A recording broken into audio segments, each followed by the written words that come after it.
एक और एक होता है 2, लेकिन अगर हम इसे दूसरे एंगल से देखें तो 1 और 1 11 भी हो सकते हैं। इसी स्ट्रेटजी का इस्तेमाल किया था इतिहास के एक सबसे बड़े रूलर ने। कोरिया से लेकर यूक्रेन तक और साइबेरिया से लेकर साउदर्न चाइना तक इस रूलर ने अपना साम्राज्य खड़ा किया था। इस इंसान ने इतिहास की एक सबसे बड़ी कंटिन्यूअस आर्मी बनाई थी। कंटिन्यूअस का मतलब होता है दूसरी आर्मीज को अपने साथ मिलाकर एक बड़ी आर्मी बनाना। और जैसा कि मैंने कहा था 1 और 1 2 भी हो सकते हैं और 1 और 1 11 भी होते हैं। आइए देखते हैं कि कैसे इस इंसान ने, इस रूलर ने अपना सफर शुरू किया और कैसे वो इस मुकाम पर पहुंचा कि लगभग आधी दुनिया को उसने अपने कब्जे में कर लिया था। Mega silver screen presents Mongols the rise of Genghis Khan. Movie की शुरुआत 1192 से होती है, यानी कि 1192। इस साल को year of the black rat के नाम से भी जाना जाता है। जो यहाँ के नॉर्थ वेस्टर्न इलाके थे उनको टेंगुट किंगडम के नाम से जाना जाता था। यहाँ पे बहुत सारे मंगोल ट्राइब्स रहते थे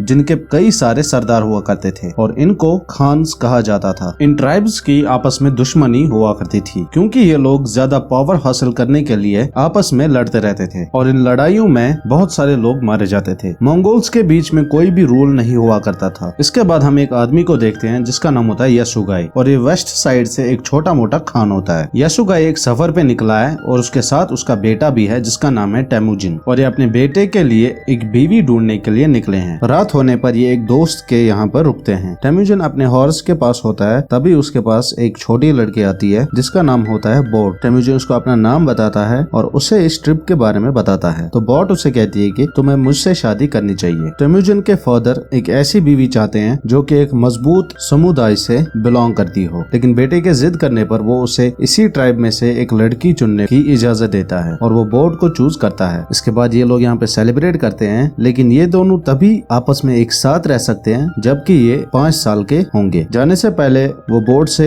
ये वादा करता है कि मैं जल्द ही लौट आऊंगा और उसे एक नेकलेस भी देता है एक तोहफे के तौर पर। वापसी आने पर यसुगाई और उसके लोग एक जगह पर रेस्ट करते हैं। ये लोग बहुत ही सतर्क होते हैं क्योंकि कुछ ही दूरी पर इनकी एक राइवल ट्राइब होती है जो कि वहाँ पर रेस्ट कर रहे होते हैं। और तभी ये दुश्मन खान यसुगाई को एक दूध का कटोरा भेज देता है अमन का पैगाम लेकर। तो यसुगाई भी उसे वापस एक जूस का बाउल भेज देता है। यसुगाई का जो आदमी होता है वो उसे कहता है कि ये दूध पहले आप अपने नौकर को पीने दीजिए क्योंकि हम दुश्मनों पर भरोसा नहीं कर सकते। लेकिन यसुगाई कहता है कि मैं इस मौके को नहीं गंवाना चाहता क्योंकि हम दोनों के आपस में एक समझौता हो रहा है, मतलब कि एक पीस बन रहा है और मैं पहली दफा इस भरोसे को नहीं तोड़ सकता। तो यसुगाई इस पूरे दूध को पी लेता है और दूसरी तरफ वो खान भी उस दूध को पी लेता है जो कि यसुगाई ने भेजा था। इसके बाद ये अपना सफर जारी रखते हैं, लेकिन कुछ ही देर बाद यसुगाई के सीने में दर्द होने लगता है। वो अपने घोड़े से गिरता है और उसकी मौत हो जाती है। यहाँ पे हमें पता चलता है कि यसुगाई ने जो दूध पिया था जो कि उस खान ने भेजा था उसमें जहर मिलाकर था और उन लोगों ने इसके भरोसे का फायदा उठाया। इसका बेटा इसके पास आता है, लेकिन जो इसके साथ लोग होते हैं वो उसे यहीं पर छोड़कर चले जाते हैं क्योंकि इन लोगों के बीच में एक परंपरा होती है कि सिर्फ एक मजबूत लीडर को ही फॉलो करना चाहिए। अब जबकि उनका लीडर मर चुका है तो ये लोग एक नए लीडर की तलाश में निकल जाते हैं। इसके बाद टेमुजिन और उसकी माँ अपने पति को अंतिम संस्कार करती है। यसुगाई के पास बहुत सारे भेड़ बकरियां होती हैं और ये सब भेड़ बकरियां अब उसका राइट हैंड जो होता है जिसका नाम होता है टारगुटाई वो अपने पास रख लेता है। टेमुजिन की माँ उसे बद्दुआ देती है और कहती है कि मेरा बेटा तुम्हें एक दिन मारेगा। तो टारगुटाई ये सुनकर सोच में पड़ जाता है कि कहीं आगे चलकर ये बच्चा मुझे मार न दे, इससे बेहतर है कि इसे अभी ही मार दे। लेकिन जब इसकी हाइट ना भी जाती है तो इन्हें साबित हो जाता है कि यह अभी बच्चा है और मंगोल्स बच्चों को नहीं मारते। इस चीज से टेमुजिन की जान बच जाती है। लेकिन टारगुटाई ये वादा करता है कि मैं अगले साल जरूर आऊंगा और तब तक टेमुजिन की हाइट भी बढ़ चुकी होगी। इसके बाद जब यहाँ पर सर्दियाँ आती हैं तो टेमुजिन के पास कोई भी जगह छुपने के लिए नहीं होती। तभी उसे अपने बाप की बात याद आती है कि उसने गॉड टेंगरी के बारे में कहा था जो कि इसकी मदद करेगा जब जरूरत होगी। इसके बाद ये उस पवित्र पहाड़ पर जाता है जहाँ पर कि वो पवित्र जगह होती है, लेकिन रास्ते में ये गलती से एक जमी हुई झील में गिर जाता है और बस मरने ही वाला होता है। लेकिन तभी उसे एक लड़का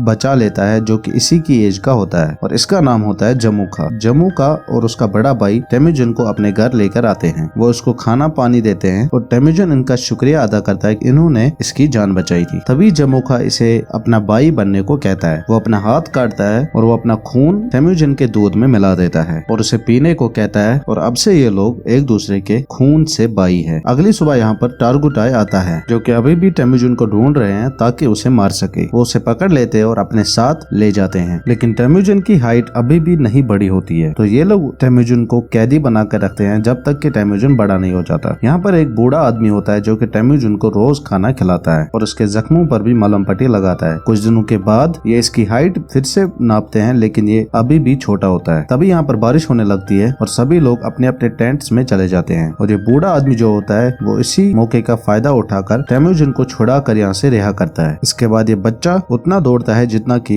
इससे दौड़ा गया और ये लकड़ी का बना जो फंदा होता है वो अभी भी इसके गले में होता है। इसके बाद ये उस पहाड़ पर जाता है और गॉड टेंगरी से मदद मांगता है। तभी टेम्युजिन वहाँ पर एक सफेद भेड़ियों को देखता है और कुछ ही सेकंड्स के बाद जो इसके गले में लकड़ी का फंदा होता है वो खुद ब खुद टूट कर गिर गया होता है। इसके बाद सीन चेंज होता है और हम आते हैं 1186 पे। टेम्युजिन बड़ा हो चुका है लेकिन वो अभी भी टारगेट आई लोगों से भाग रहा है। सालों तक ढूंढने के बाद टारगेट आई टेम्युजिन को आखिरकार पकड़ लेते हैं और ये लोग उसे उसी फंदे में कैद करके रखते हैं जो कि बचपन में इसे पहनाया गया था। टेम्युजिन जो कि बड़ा हो चुका है तो इसके मरने के चांसेस अब बहुत ज्यादा हैं, लेकिन टारगेट आई इसे अपनी जान की भीख मांगते हुए देखना चाहता है, लेकिन टेम्युजिन ये सब करने से मना कर देता है। तो टारगेट आई इसे एक ही बार मारने के बजाय इसे धीरे धीरे तड़पा कर मारना चाहता है। इसके बाद वो बूढ़ा आदमी जिसने कि सालों पहले टेम्युजिन की मदद की थी वो उसे अभी भी खिला रहा है। इसके बाद जब यहाँ पर शाम होती है तो टारगेट आई टेम्युजिन के पास अकेला आता है और उसे छेड़खानी करने की कोशिश करता है और जो बाकी लोग यहाँ पर होते हैं वो बिजी होते हैं। इसी का फायदा उठाकर टेम्युजिन टारगेट आई पे हमला कर देता है और उसे मार देता है। इसके बाद ये फिर से यहाँ से भाग जाता है और अब टेम्युजिन सेफ होता है। इसके बाद अब टेम्युजिन रेडी होता है कि वो भी अब एक खान बन जाए, लेकिन उससे पहले उसे अपनी बीवी वापस लानी होगी जिससे कि उसने बचपन में शादी कर ली थी। इसके बाद ये उनके गाँव में जाता है और जो बोट होती है वो भी अब बड़ी हो चुकी होती है और एक मजबूत औरत होती है। बोट उसे कहती है कि मैं तब से तुम्हारा इंतजार कर रही हूँ। इसके बाद ये बोट को अपने साथ लेकर यहाँ से चला जाता है। इसके बाद ये अपनी माँ और बहन के पास चले जाते हैं बहुत सालों के बाद और ये लोग इसका अच्छे से स्वागत करते हैं। ये लोग अपनी लाइफ अच्छे से जीते हैं और इन दोनों के बीच में प्यार और भी बढ़ता जाता है। लेकिन एक दिन इनके ऊपर मुसीबत आती है जब मरकी ट्राइब के लोग इन पर अटैक करते हैं। बहुत टाइम पहले टेम्युजिन के बाप ने मरकी ट्राइब के खान की माँ को किडनैप कर लिया था और तब उसने कसम खाई थी कि मैं बदला जरूर लूंगा और अब वो बोट को यहाँ से अगवा करने के लिए आया है। ये दोनों यहाँ से भागने की कोशिश करते हैं लेकिन तभी टेम्युजिन को एक तीर जख्मी कर लेता है और बोट को किडनैप कर लिया जाता है और अब वो मरकीट खान की बीवी बनेगी। जब टेम्युजिन ठीक होता है तो उसे पता है कि मुझे अपनी बीवी को वापस लाना है और वो अकेला ये सब नहीं कर सकता। वो अपने पुराने भाई के पास जाता है, मतलब कि जमुका के पास। जमुका भी अब एक ट्राइब का खान होता है और ये बहुत ही पावरफुल ट्राइब होती है। वो मदद करने के लिए तैयार होता है लेकिन उसके लिए इसे 1 साल का इंतजार करना होगा। इसके बाद ये साल पलक झपकते ही बीत जाता है। इसके बाद ये दोनों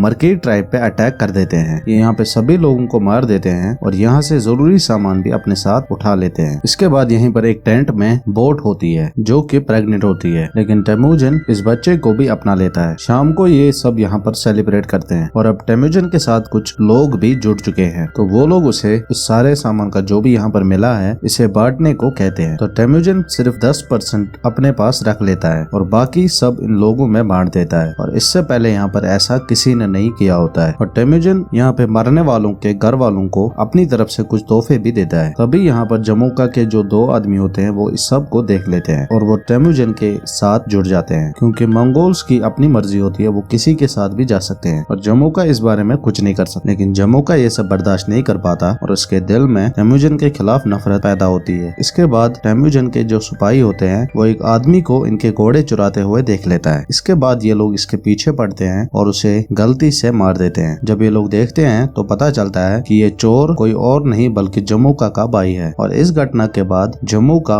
टेम्युजिन को मारने की ठान लेता है। वो दूसरे ट्राइब के लोगों से हाथ मिला लेता है और टेम्युजिन की ट्राइब पर अटैक कर देता है। टेम्युजिन जानता है कि उसके लोग ये जंग नहीं जीत सकते क्योंकि इसके पास उतनी आर्मी नहीं होती है, लेकिन तो भी वो बच्चों और औरतों को यहाँ से जाने को कहता है और जो बाकी बचे कुचे लोग हैं उनको लड़ने के लिए कहता है। कुछ लोग मारने के बाद टेम्युजिन को पकड़ा जाता है। टेम्युजिन इसे अभी भी अपना भाई मानता है लेकिन इसे अपनी जान बचाने के लिए गिड़गिड़ाते हुए देखना चाहता है और जमुका किसी ऐसे इंसान को नहीं मारना चाहता जिसके अंदर आत्मसम्मान और लड़ने की ताकत बची हो। इसके बाद वो उसे अपना गुलाम बना लेता है और उसे किसी और को बेच देता है। टेम्युजिन और उसके लोगों को रेगिस्तान में बहुत दूर तक चलना पड़ता है और इसके बाद ये एक एक शहर में पहुंचते हैं और यहाँ का रूलर होता है टेंगू डायनेस्टी। इन लोगों को यहाँ पर एक जगह बिठाया जाता है ताकि दूसरे लोग इन लोगों को देखकर खरीद सके। और यहाँ की सल्तनत का जो एक बड़ा ओहदेदार होता है वो एक दिन मार्केट आता है और टेम्युजिन को खरीद लेता है, लेकिन इसके जो सलाहकार होते हैं वो उसे टेम्युजिन को खरीदने से मना कर देते हैं। लेकिन वो इस बात को ध्यान में नहीं रखता और टेम्युजिन को खरीद लेता है। इसके बाद इसे एक पिंजरे में रखा जाता है जहाँ पर के लोग इसे देखकर हंसते हैं, इसका मजाक उड़ाते हैं। जो यहाँ का मॉन्क होता है वो रोज यहाँ पर आता है और उससे माफी मांगता है। ये इस मॉन्क के साथ एक समझौता करते हैं कि अगर तुम मेरी बीवी को ढूंढो तो मैं इस गाँव को नुकसान नहीं पहुँचाऊंगा। इसके बाद वो मॉन्क बोट को ढूंढने के लिए रेगिस्तान में निकल जाता है, लेकिन मॉन्क जो कि बूढ़ा होता है रेगिस्तान की तपती हुई गर्मी बर्दाश्त नहीं कर पाता, बेहोश होकर मर जाता है। लेकिन किस्मत से बोट को ये मॉन्क मिल जाता है और उसे इसके पास वो नेकलेस मिलता है और उसे याद आता है कि बिल्कुल ऐसा ही नेकलेस मेरे पति के पास भी है और उसे पता चलता है कि उसका पति अभी भी जिंदा है। इसके बाद बोट अपने पति को ढूंढने के लिए शहर में पहुंच जाती है। यहाँ पर पहुंचने के बाद जबकि टेम्युजिन को सरेआम एक पिंजरे में रखा गया है तो बोट को उसे पहचानने में दिक्कत नहीं होती। इसी रात को बोट यहाँ के सिपाही को रिश्वत देकर टेम्युजिन को यहाँ से भगा लेती है और वो देखता है कि उसका बेटा अब बड़ा हो गया और बोट की एक और बेटी होती है। क्योंकि बोट अपने बच्चों के लिए मजबूर होती है इसीलिए उसे ऐसा कदम उठाना पड़ता है, लेकिन टेम्युजिन के दिल से उसका प्यार कम नहीं होता बल्कि वो उससे और भी ज्यादा प्यार करता है। इसके बाद ये चारों अपने घर पहुंच जाते हैं और यहाँ पर एक महीने के लिए बड़ी खुशी से रहते हैं। टेम्युजिन अपने बच्चों के साथ खेलता है, कूदता है। तभी एक दिन बोट कहती है कि सब मंगोल्स एक जैसे हैं, सब मंगोल्स चोरी करते हैं, एक दूसरे से छीनते हैं और एक दूसरे को मारते हैं। ये एक मामूली बात होती है लेकिन इस बात का असर टेम्युजिन पे बहुत गहरा पड़ता है और वो अपनी फैमिली को यहीं पर छोड़ने का डिसाइड करता है और सभी ट्राइब्स को आपस में जुड़ने के लिए एक समुदाय बनाने का फैसला करता है और मंगोल्स के बीच में एक रूल कानून बनाने के लिए निकल पड़ता है। अगर उसके रास्ते में आने वाले लोगों को उसे मारना भी पड़े तो वो पीछे नहीं हटेगा। और इसके 3 रूल्स होते हैं। पहला होता है कि औरतों और बच्चों को कभी नहीं मारा जाए, अपने दुश्मन से मरते दम तक लड़े, और तीसरा अपने खान को कभी धोखा न दे। इसके बाद सीन कट होता है और हम पहुंचते हैं 1196 मतलब 1196 में और इस साल को कहा जाता है year of the red dragon. जैसा कि टेम्युजिन ने कसम खाई होती है और उसने मंगोल्स की एक बड़ी आर्मी बनाई होती है। उसने बहुत सारी ट्राइब्स को एक साथ जोड़कर एक बड़ी आर्मी बनाई होती है और उसके रास्ते में अब एक ही रुकावट होती है जो कि उसे एक एम्परर बनाने से रोकती है और वो होता है उसका भाई जमुका। जमुका के पास भी एक बड़ी आर्मी होती है और आज दोनों भाई एक जंग के मैदान में अपनी पूरी आर्मी लेकर एक दूसरे का कत्ल करने के लिए आए होते हैं। इसके बाद लड़ाई शुरू होती है। जमुका अपने फर्स्ट बैच को लड़ने के लिए भेज देता है जबकि टेम्युजिन ने अपना एक अलग से प्लान बनाया होता है। जमुका जल्दबाजी में होता है और बिना सोचे समझे हमला कर देता है, मतलब कि बिना टैक्टिक्स के हमला कर देता है, जिसके नतीजे में उसके बहुत सारे आदमी मर जाते हैं। घंटों तक लड़ने के बाद टेम्युजिन जीत जाता है। जमुका और जमुका के बहुत सारे आदमी को जिंदा पकड़ लेता है। इसके बाद ये इन बचे कुचे सिपाहियों को मारने के बजाय अपनी आर्मी में शामिल कर देता है और ये लोग अब टेम्युजिन के लॉयल आर्मी होती है। और वो बूढ़ा आदमी जिसने इसकी मदद की होती है उसे इस ट्राइब का एडवाइजर बनाया जाता है। अब एक ही आदमी होता है जिसके बारे में फैसला करना होता है और वो होता है जमुका। ये दोनों भाई साथ में बैठते हैं और बात करते हैं कि ये लालच उन्हें जिंदगी के किस मोड़ पर लेकर आई है कि उन्हें एक दूसरे की जान लेनी पड़ती है। तो जमुका कहता है कि अगर मैं तुम्हारी जगह पे होता तो मैं अपने दुश्मन के सभी जवानों को मार देता। और इस बात से ये साबित होता है कि जमुका और टेम्युजिन एक जैसे नहीं है, क्योंकि टेम्युजिन अपने भाई की इज्जत करता है और उसे इस जिद पे मजबूर किया कि वो एक बड़ी आर्मी बना सके। टेम्युजिन अपने भाई को माफ करता है और उसे जाने को कहता है। इसके बाद हमें बोट को दिखाया जाता है जो कि टेम्युजिन के पास आती है और इसके बाद ये दोनों एक साथ रहते हैं। इसके बाद 1206 में, जिसको year of the red tiger भी कहा जाता है, टेम्युजिन को सारे मंगोल्स का खान बनाया गया था और इसका नाम था गेंगिस खान, मतलब कि चंगेज खान। और जैसा कि उसने कहा था उसने सारी टेंगू डायनेस्टी को तबाह कर दिया और इस मोनेस्ट्री को कोई नुकसान नहीं पहुंचाया उस मॉन्क के कहने पर। और यहाँ से चंगेज खान की हुकूमत शुरू होती है और फिर आने वाले कल में वो मंगोल कम्युनिटी का फाउंडर बन गया था और उसे कहा गया था the largest continuous empire in history. और इसी के साथ ये कहानी खत्म होती है। उम्मीद करते हैं आपको ये कहानी पसंद आई होगी।